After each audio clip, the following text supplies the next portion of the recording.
There are people in this world who love without agenda. Who give without keeping score. Who stay when every reasonable person would have already left. This is a story about one of those people. And it is also a story about what happens when the people who are loved most freely are the ones treated most carelessly, and about the moment when everything comes crashing down and the only hand left to reach for is the one that was pushed away. Before we begin tonight, welcome to Bishop Tales, where every week we bring you powerful, emotional, and life-changing stories that will stay with you long after the video ends. If you are new here, please subscribe right now and turn on your notifications so you never miss a story. Drop a comment and tell us where you are watching from tonight. Are you in Nigeria, Ghana, the United Kingdom, the United States, Canada, Jamaica, South Africa, or somewhere else in this beautiful world? We love knowing where our family is watching from.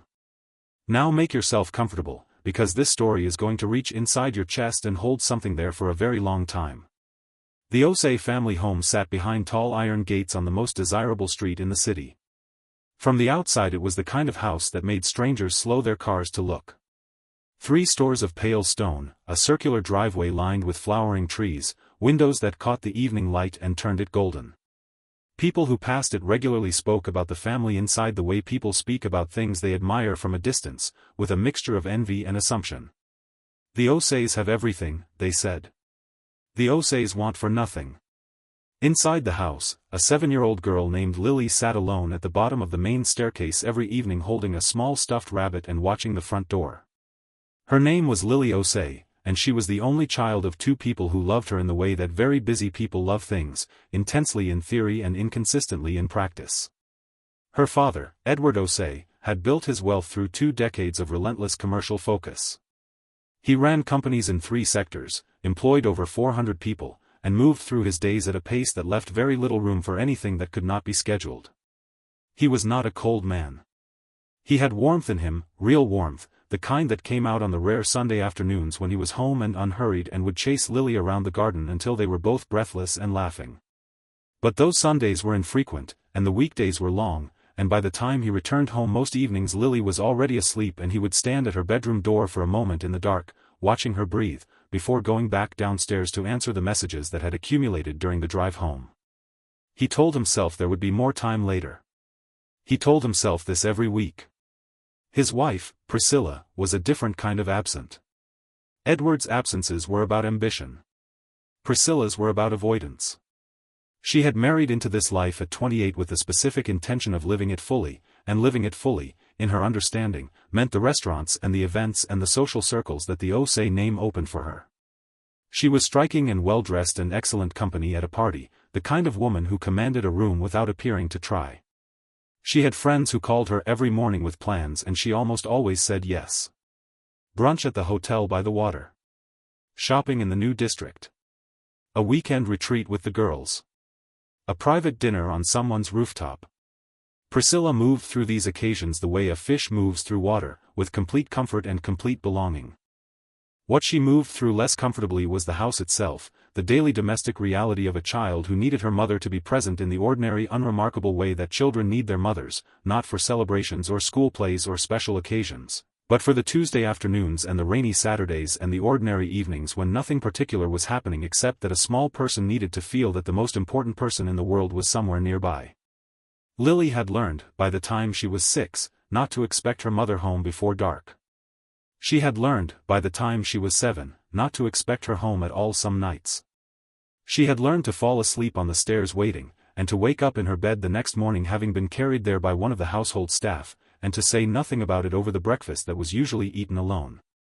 She was a quiet child, serious for her age, with a way of watching the people around her that suggested she understood more than she let on.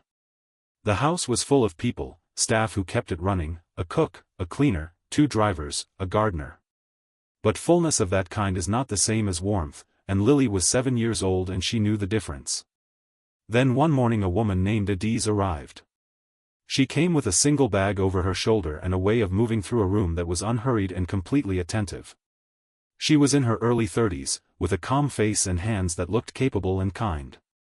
She had been hired as Lily's nanny through an agency that Edward's assistant had contacted, and she arrived for her first day with no particular fanfare, introduced herself to the household staff, and then went looking for Lily. She found her in the back garden sitting on the grass with her stuffed rabbit, talking to it in a quiet voice about something that clearly mattered a great deal. Adise sat down on the grass beside her without being invited, without asking permission, without any of the formal positioning that adults usually perform when they are trying to establish themselves with children. She simply sat down and asked what the rabbit's name was. Lily looked at her for a long moment. Then she said the rabbit's name was Comfort. Adise said that was a very good name for a rabbit and she meant it. And something in the quality of her meaning it, the absence of performance in it, reached Lily in a way that very few things had reached her in recent memory.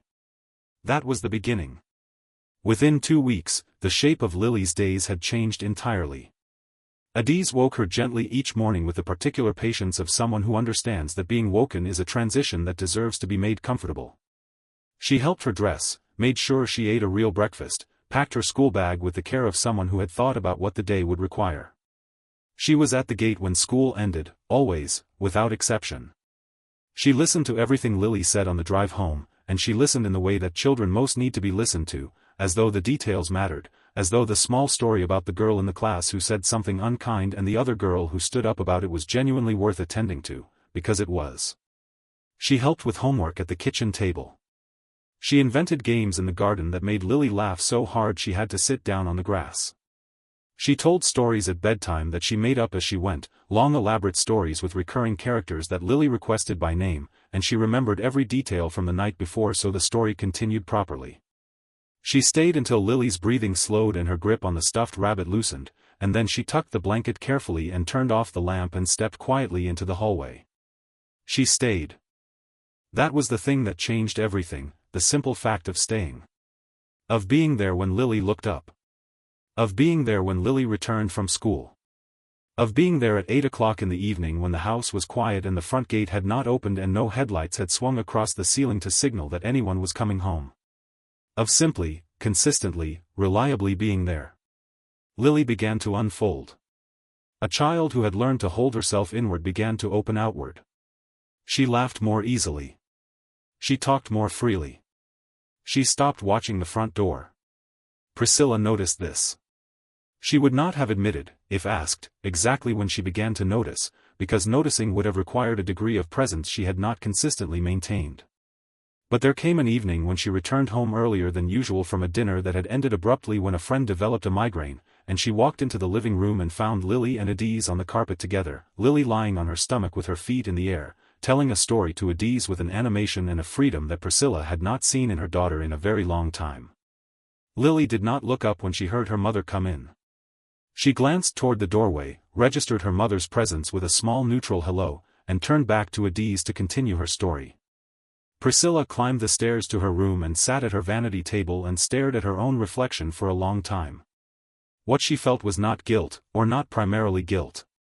What she felt was something older and sharper and more uncomfortable than guilt. She felt replaced. She felt the particular humiliation of a person who has left a door open for too long and returned to find someone else living comfortably in the room behind it. She told herself that she was Lily's mother. She told herself that a nanny, regardless of how capable, was staff, a temporary arrangement, a practical necessity. She told herself that the warmth between Lily and Adise was professional warmth, performed warmth, the warmth of a person doing their job.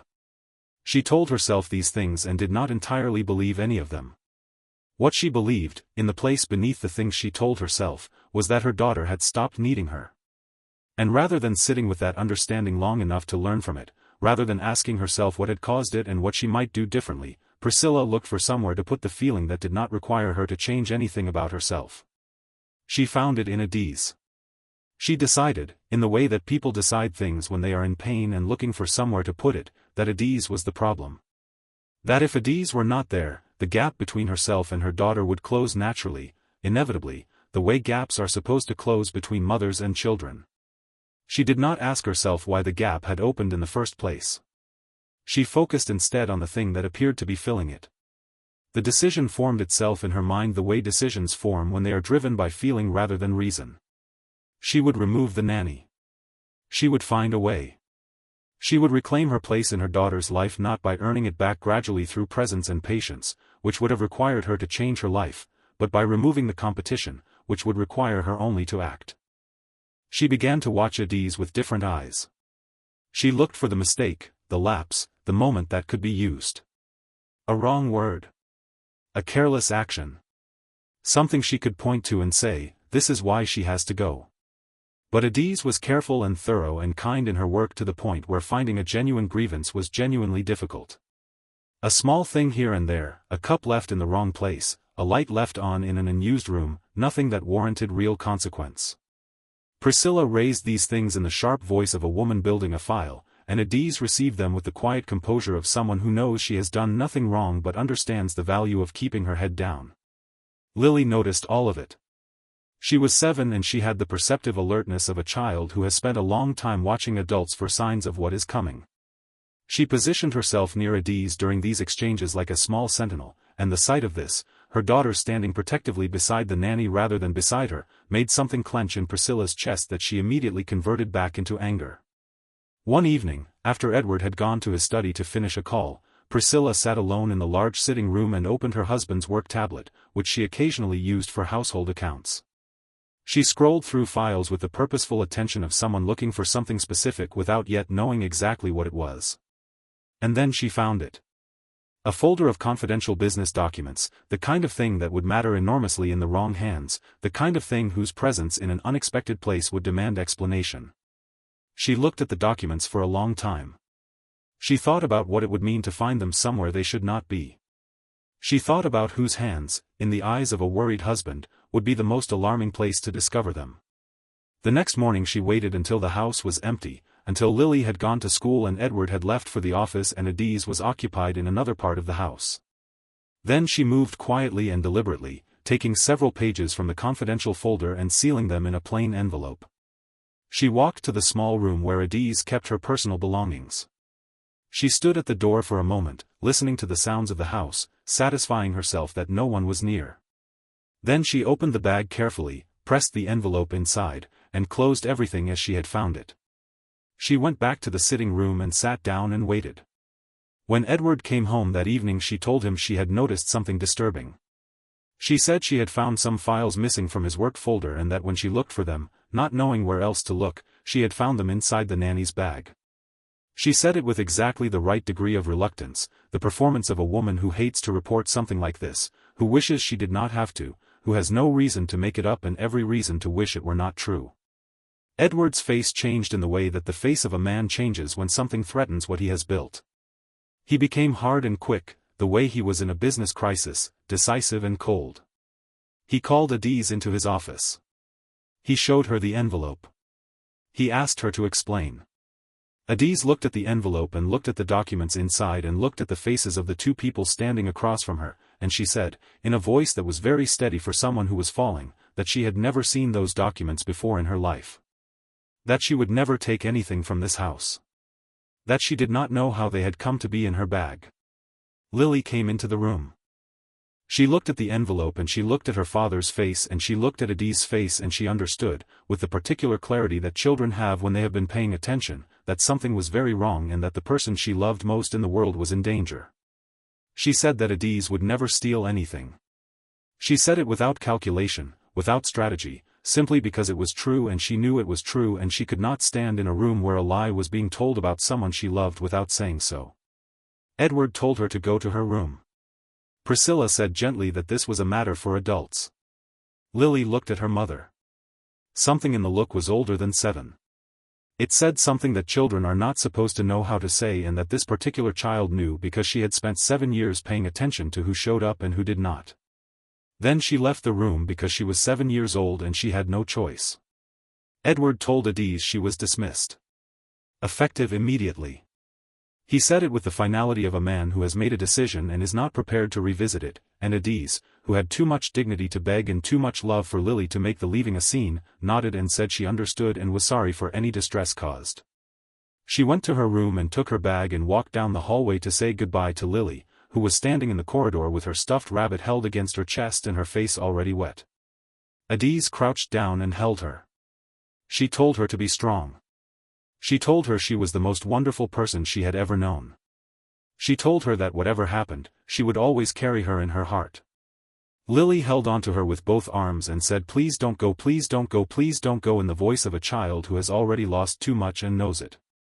The front door closed. The house went quiet in the specific way that houses go quiet when something essential has been removed from them. Not peaceful quiet. The other kind. The kind that presses against the walls. That night Lily did not eat. She sat in her room with her rabbit and stared at nothing, and when her mother came to the door and said that dinner was on the table, she said she was not hungry. When her mother said she was being dramatic, Lily said, in a voice that was very quiet and very certain, that Adise would never steal anything and that her mother knew that. Priscilla told her to go to sleep. Lily said she hated her. The words went down the hallway like stones dropped into still water, and the ripples they made spread outward for a very long time. The next day Lily did not eat breakfast. Or lunch. She sat in her room and looked at the wall. By the second day she was pale. By the third day she could not stand without the room tilting. By the fourth morning a member of the household staff found her unconscious on the bedroom floor. The hospital smelled of antiseptic and urgency and the specific fear that attaches itself to places where very serious things are decided. Edward stood in the corridor outside his daughter's room with his hands in his pockets and his face arranged in the expression of a man trying very hard to stay functional while something inside him quietly dismantles. Priscilla sat in a plastic chair with her arms wrapped around herself and no makeup and hair that had not been arranged and a look on her face that was the real face, the one under everything, the one she had not shown anyone in a very long time. The doctor came out of Lily's room and asked them to sit down. He told them that Lily's liver had been compromised. That the damage had been developing for some time, likely accelerated by stress and dehydration and the shock of the past several days. That it was severe. That without intervention, her condition would continue to decline and the outcome would be very serious. He used clinical language, but they both understood what the clinical language was covering. He said they needed to find a compatible donor for a partial liver transplant, and that time was an important factor. He tested both parents immediately. Edward was not a match. Priscilla was not a match. The doctor said they would search the national registry and contact specialist centers in other countries. He said Edward's resources would help expand the search, but that compatibility was biological and could not be purchased. Edward said he would pay anything, bring anyone from anywhere in the world. The doctor said he understood and that they would explore everything available.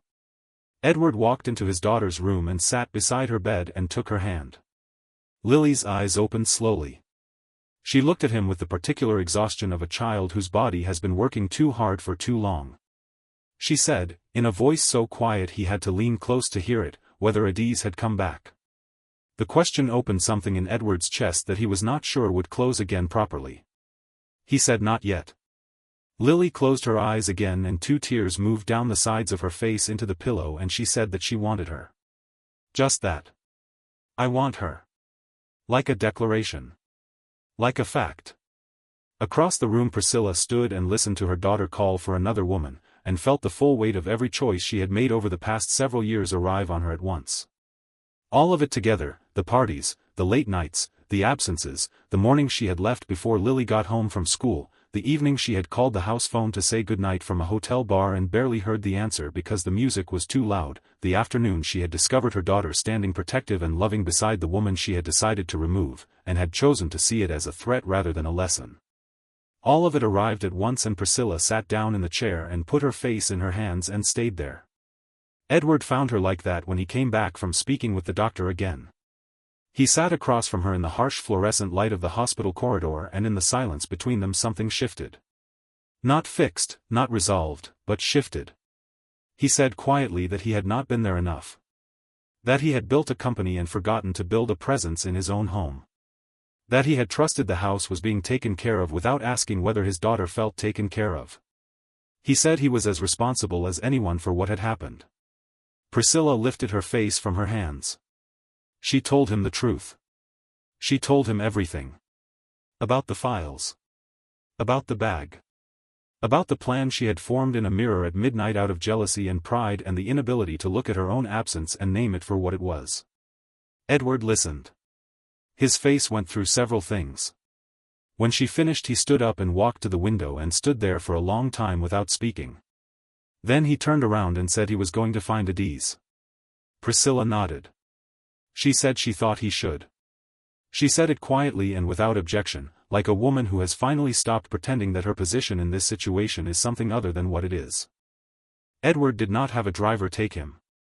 He drove himself through the city in the early hours of the morning because there was something about the solitude of that drive that felt appropriate to the weight of what he was carrying. He had his head of staff send the address to his phone, the small apartment in a neighborhood on the other side of the city that he had never had reason to visit, had never thought to ask about, had never considered was a place he might one day need to go to urgently and with his hat in his hand. He drove there and parked outside a low building with a small light in one of the upper windows and sat in the car for a moment before getting out. He rang the bell. He waited. He heard footsteps, cautious and slow, the footsteps of someone who does not expect visitors after midnight and approaches an unknown ring with appropriate care. The door opened. Adise stood there in a house robe with her hair wrapped and her eyes adjusting to the light outside. She looked at him. She did not look angry. She looked tired in the deep way of someone who has been sad for several days, but she did not look angry, and that absence of anger in the face of everything he had allowed to happen to her was one of the most shaming things Edward had ever experienced. He said he was sorry. He said it simply, without preamble or elaborate justification, because he had spent the drive over deciding that she deserved a clean apology before anything else. He said he had not listened when he should have. He said he had believed what was convenient to believe without asking hard enough whether it was true. He said he knew none of this was enough and he was asking for nothing except to tell her what was happening with Lily. Adise had started paying attention the moment she heard Lily's name. By the time he finished telling her, she was already reaching behind the door for her coat. She said, "Take me to the hospital." He said she did not have to do this, not after everything that had happened, not tonight. She looked at him and said she did not understand what that had to do with anything. She said Lily was sick and she needed to go. She said it the way people state obvious facts and then move on, and Edward followed her to the car without another word. The hospital corridor was quieter in the early hours. Priscilla was still sitting in the plastic chair when they arrived. She looked up when Adise came through the doors and something moved across her face that was not easy to look at, the complex specific expression of a person confronting the full dimension of what they have done when the person they did it to is standing right in front of them. She stood up. She said Adise's name. Her voice broke on both syllables. Adise looked at her for a moment. Then she said she needed to see Lily first. Priscilla nodded. She moved out of the way. Adise walked into Lily's room. The machines were soft and steady around her, the light was dim, the room smelled of medication and the particular sterile warmth of a place that is trying very hard to keep something alive. Lily lay small and pale under the white sheet. Adise crossed the room and sat beside the bed and took Lily's hand in both of hers and held it the way she had held it 1,000 times before, the way that was particular to her, that Lily would have recognized with her eyes closed. Lily's eyes opened. She looked at Adise for a moment in the way that a person looks at something they have been dreaming about to verify that it is real. Then her face changed. It changed in the way that children's faces change when something they have needed very badly finally arrives, with a relief so total and so visible that it is almost painful to witness. She said her name. Just her name. Adise said she was there. She said she was right there and she was not going anywhere. Lily's fingers tightened around her hand. She said she had missed her. Adise said she had missed her too. She said she was sorry it took so long to come back. Lily said she knew she had not left because she wanted to. She said she knew that with the certainty of a child who has spent a very long time paying attention to who is real and who is not. Edward stood at the door and watched this and felt the particular grief of a man who has provided everything material and failed entirely at something far more important. Priscilla stood beside him. She was crying without sound, the way people cry when they have gone past the point where sound seems adequate. The following morning the doctor came in with the news that the donor search had so far been unsuccessful. That compatible liver donors were genuinely rare. That Lily's condition was stable for now, but that stable was not the same as improving and the window of time was narrowing. He said they were trying everything available. Adise was sitting beside Lily's bed when the doctor finished speaking. She looked at Lily's face for a moment. Then she looked at the doctor. Then she said, quietly and without drama, to test her. The room stopped moving. The doctor said that compatibility was rare, that there was probably very little chance, that the tests would take some hours. Adise said she understood all of that and she would like to be tested anyway. Priscilla stared at her. Edward stared at her. Lily, who was awake and listening, looked at Adise with an expression that was entirely trust, the trust of someone who has always known exactly who this person is. The tests were run. The hours passed in the particular slow way that hours pass in hospitals when the result of a test is the difference between two possible futures. Edward paced. Priscilla sat.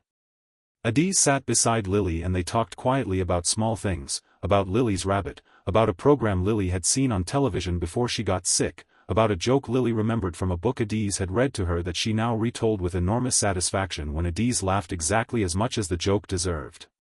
The doctor came back in the late afternoon. He sat down before he spoke. He looked at Adise. He said she was a match. He said it was a strong match. He said they could proceed with transplant preparation immediately if she agreed. Adise said yes. She said it without hesitation, without pause, without any of the performance that a moment this significant might seem to invite. Just yes, immediately, as if the question had been straightforward. Edward stood up and walked toward her and stopped a few feet away because he did not know what to do with his hands or his face or the impossible scale of what he was feeling. He said he did not have the words. He said he had never in his life not had the words and he did not have them now. Adise looked at him and said she did not need words from him.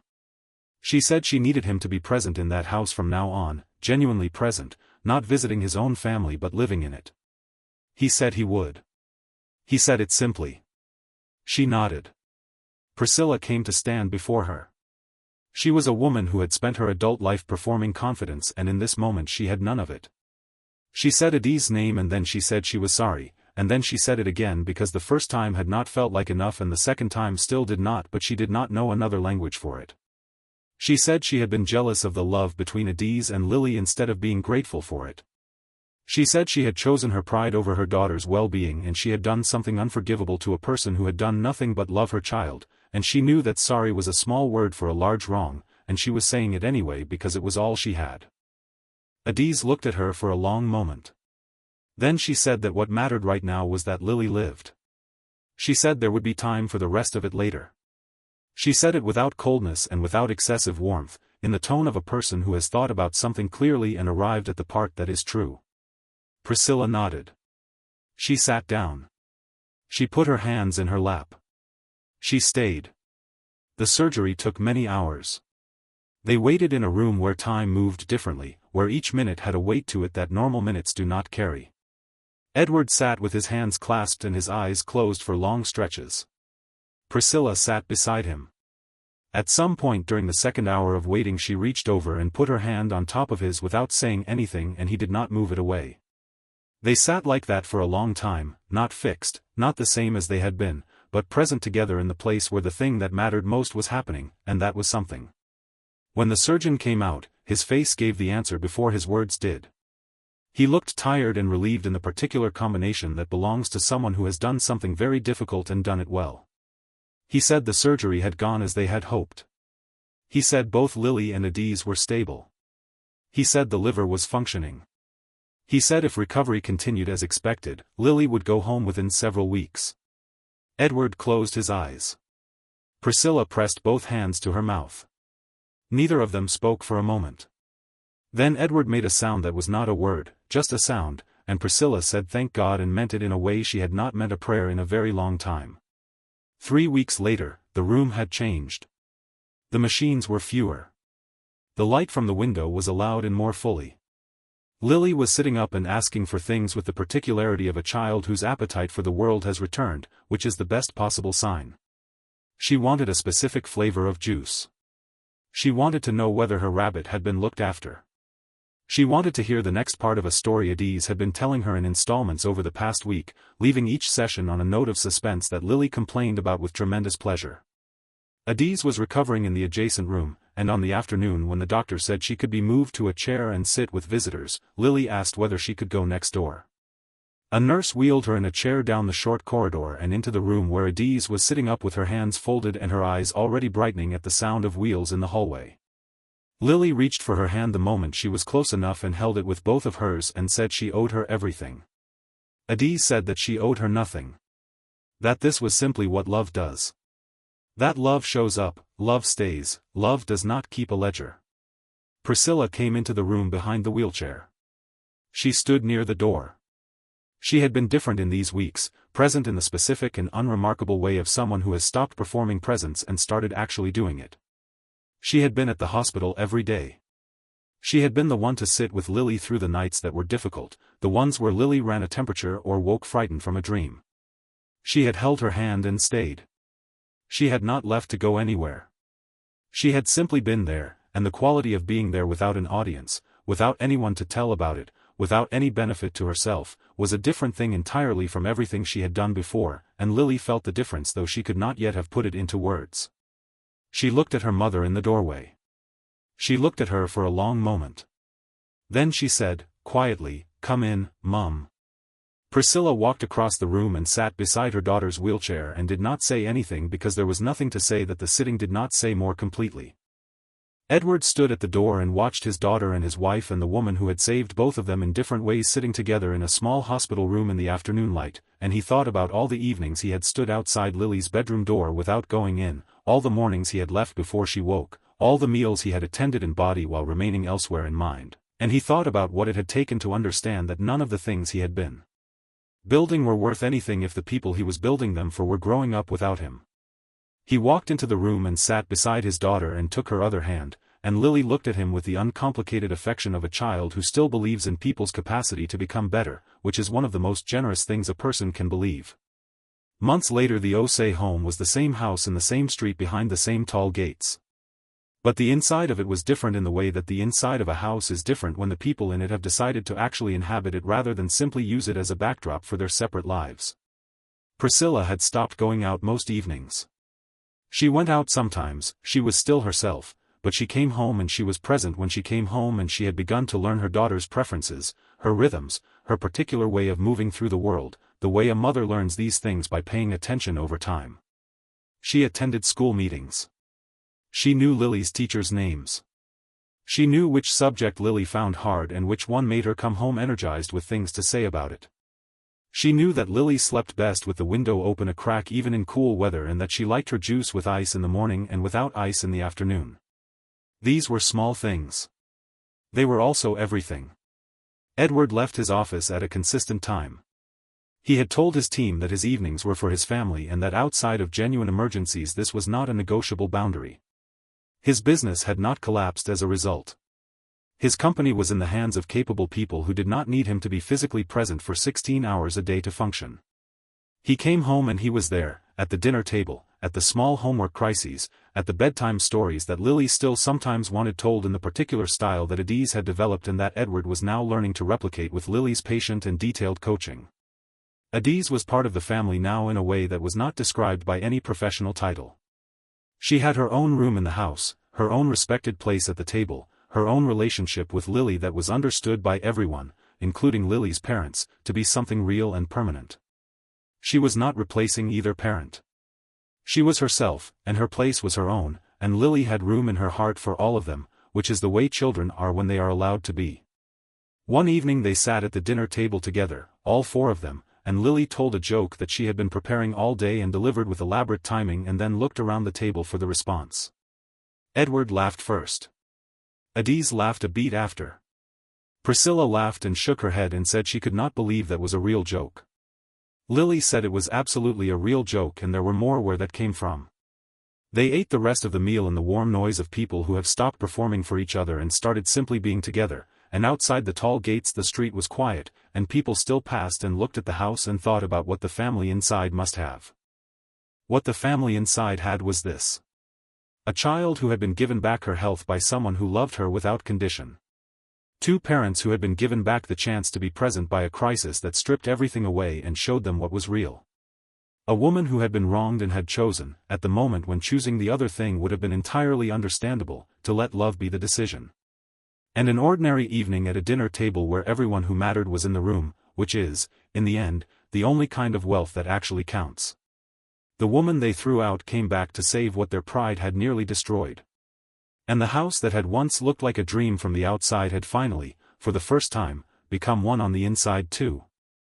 If this story stayed with you tonight, please share it with someone who needs to hear it. Like this video and subscribe to Bishop Tales, emotional stories every single week.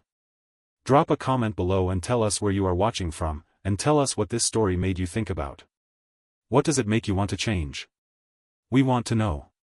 There are many more stories coming, and trust me, they go even deeper than this one. Thank you for being here. We will see you in the next story.